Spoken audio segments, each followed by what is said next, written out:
welcome to On This Day in Tudor History with me, Claire Ridgway. Now today I'm taking you back to the reign of Queen Elizabeth I. For on this day in Tudor history, the 16th of August 1599, soldier and Lord President of Munster in Ireland, Sir Thomas Norris, died at his home, Mallow Castle in Cork, as a result of an injury he'd sustained in a skirmish with Irish troops on the 30th of May 1599. His brother Sir Henry Norris died just 5 days later on the 21st of August 1599, following complications from his leg being amputated after he was also injured in a skirmish with Irish troops in June 1599. These two men were the sons of Henry Norris, 1st Baron Norris, and his wife Marjorie Williams, and the grandsons of the Henry Norris who was groom of the stool to Henry VIII and who was executed in May 1536 during the fall of Anne Boleyn. Thomas and Henry were not the only sons that Baron Norris and his wife lost in service to the crown. They'd lost their eldest son, Sir John Norris, while he served as Lord President of Munster in September 1597. Their son William in 1579, also in Ireland, and another son, Maximilian, who died campaigning in Brittany in 1593. 5 sons lost serving as soldiers for Queen Elizabeth I. The Norrises had a long-standing connection with Queen Elizabeth I. Baron Norris had been appointed by Mary I to guard Elizabeth during her house arrest at Woodstock in 1554, and Elizabeth became close to the Baron and his wife. After Elizabeth became queen, she made several visits to their home at Rycote in Oxfordshire, and she affectionately called Marjorie her own dear crow.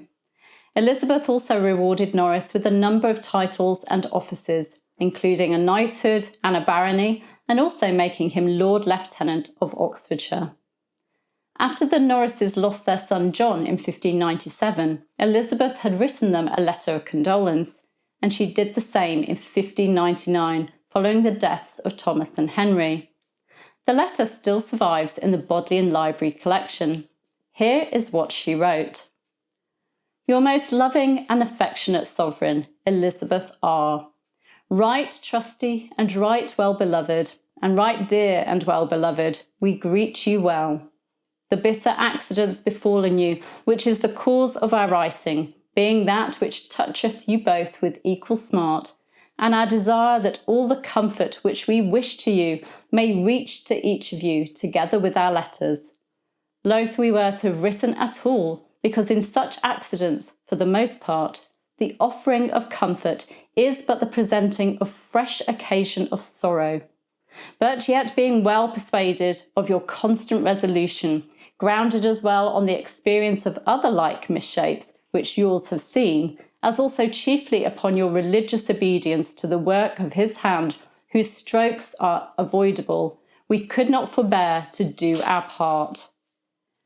Partly because we conceive that we shall therein propose ourselves for an example to you, our loss in politic respect, considering their great merit being no less than yours in natural consideration.